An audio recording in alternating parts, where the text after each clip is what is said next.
Tulane's running back Tyjae Spears had an outstanding season this year and it's really been rising on a lot of people's draft boards for the upcoming NFL draft.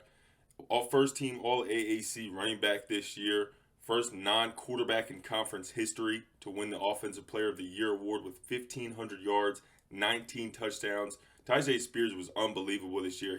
His season was really highlighted by his Cotton Bowl performance against USC with 205 yards and 4 touchdowns in their upset over the Trojans. It was an outstanding season for him. He's got a lot of upside. He's heading down to the Senior Bowl and the Combine, two events that I think he can really raise his draft stock and put himself maybe in that range of a top 5 running back in this draft class. I think he's that good. I think his explosiveness, his ability to really make home run type of runs, really change the game with some of his runs. You guys have seen him in these clips, and just his physical mentality as well. I like that he's not afraid to get dirty. He's aggressive in pass protection. I think he has a lot of upside as a pass catcher as well. This is a guy who's really caught my eye. I watched a lot of Sincere Haynesworth, Tulane center, who actually wound up going back to school and is going to be high on my board for the 2024 class. I was watching a lot of Haynesworth's film, and Tyjae Spears just jumps out immediately when you watch Tulane's offense. It's clear who the best weapon they have is. The best weapon in the conference, obviously, Offensive Player of the Year. I think Tyjae Spears is really going to raise his draft stock in these next few months. And I think once he's in the NFL, this is going to be a guy who's making plays very quick. I think he could be an impact player next year if he's put in the right situation. I think his explosiveness, elusiveness, and his ability to make plays will translate to the next level. Nathaniel Tank Dell, Houston slot receiver. This is another one. Like Tyjae Spears, how I'm watching a lot of Sincere Haynesworth, Tulane center. I was watching a lot of Clayton Tune early in the year, Houston's quarterback. And if you're watching Clayton Tune's film, I mean, you're not going to miss Nathaniel Tank Dell. He is an outstanding playmaker. So quick, so agile, has so many different ways he can win. He can take it deep and win vertically as well. Caught 17 touchdowns this season. That's the most in all of college football. He's an outstanding playmaker for them. 23 consecutive games with a reception, 2,898 yards over the last 3 years between him and Clayton Tune. They had a dynamic duo together. Clayton Tune is another interesting draft prospect. But like I said, man, if you're watching that Houston team, you're going to find number one. You're going to find Tank Dell. He's an unbelievable playmaker. I think he's going to be a guy, another one, who contributes early in his NFL career. I could see him getting on the field and making plays. We know the caliber of this slot receiver class, in particular, guys like Zay Flowers, Kayshon Boutte, Josh Downs from UNC. I don't think you can leave Tank Dell off that list. I think Tank Dell needs to be right in that mix with all those guys. He's an outstanding playmaker. I think he's going to be a guy who, if he finds that right fit, a team who can utilize him in different ways, definitely going to be a guy who's making plays in the NFL. Everybody loves Ohio State's left tackle, Paris Johnson, and for good reason. He might be the top tackle in the class.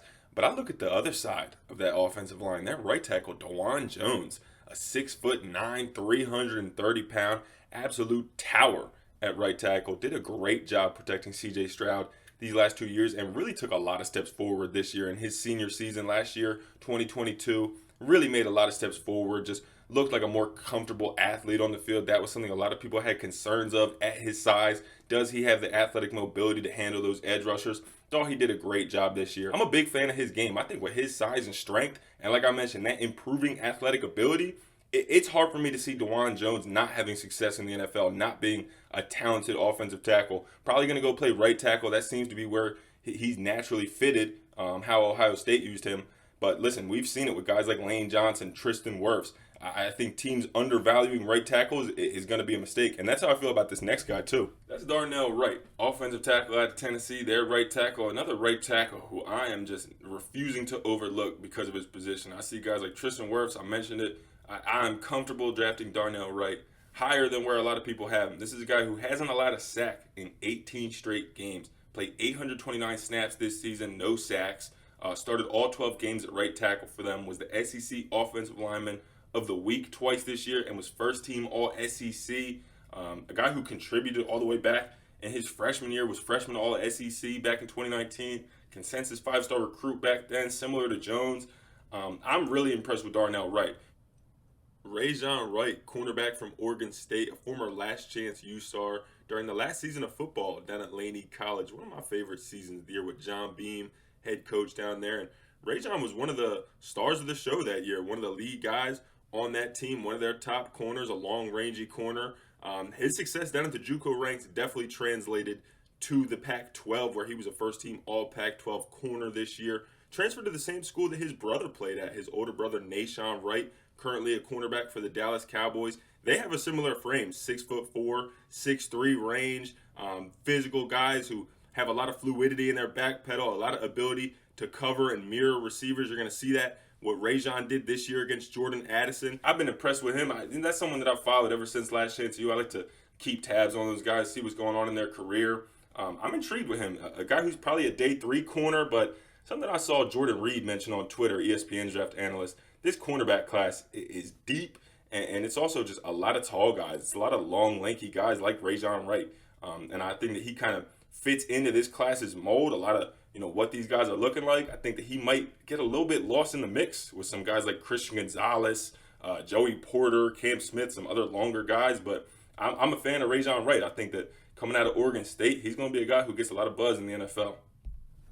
I like J.L. Skinner, Boise State safety, a 6'4" guy, really stands out on film. If you're watching Boise State's defense, it's easy to see who a dynamic, versatile playmaker is. Skinner stands right out. Recorded 65 tackles this year, 4 interceptions, really highlighted by his 2-pick performance against Wyoming. Had a game-ending interception against them after he already had one earlier in the game. That was a really impressive day. Definitely was a big part of his Senior Bowl invite. I think that caught a lot of people's eyes. Not that he wasn't on people's eyes with 92 tackles last year in 2021. This is a guy who's made plays in Boise's defense.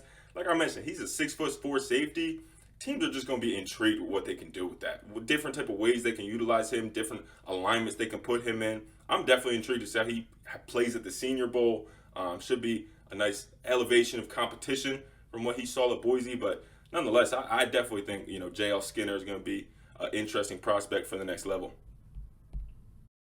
Middle Tennessee State, their defensive end, Jordan Ferguson, just went down and made himself some money at the Hula Bowl. He was outstanding in Orlando during that game. Had a couple big-time sacks on Holton Ahlers early in the game. Wound up with 2 tackles for loss and an important strip sack. But listen, this was a guy who was already on teams' radars. I mean, even before the game.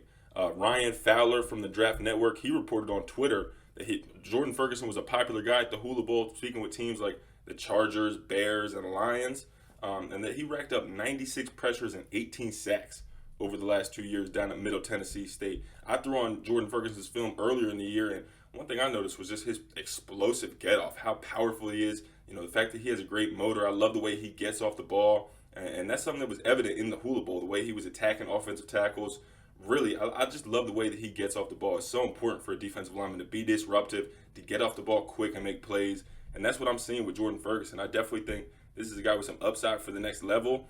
I really like Ventrell Miller from down at Florida, their middle linebacker. I like the way he plays football. High volume tackler, really was always around the football for Florida. Recorded 74 tackles this year, 8.5 tackles for loss, and was a comeback player of the year semifinalist. Missed most of 2021 with a torn bicep. Bounced back strong, looked good on the field. Still had all his strength and all that. Heading down to the Senior Bowl in Mobile, Alabama this year. He's a guy that I'm definitely going to watch there. I want to see how he plays against that offensive line. We know the Senior Bowl offensive line is going to be a strong group. Those running backs, obviously, as well. Guys like Tyjae Spears, who we've talked about. But I like Ventrell Miller's game a lot. I think that he's an NFL middle linebacker. I think he has the instincts, the athleticism, and just the overall fundamentals. I think he's a solid, sound tackler. I like the way that he flows to the football. I think Ventrell Miller's an NFL middle linebacker. I think he's going to be underrated in this year's draft class, maybe a day 3 guy who could contribute early.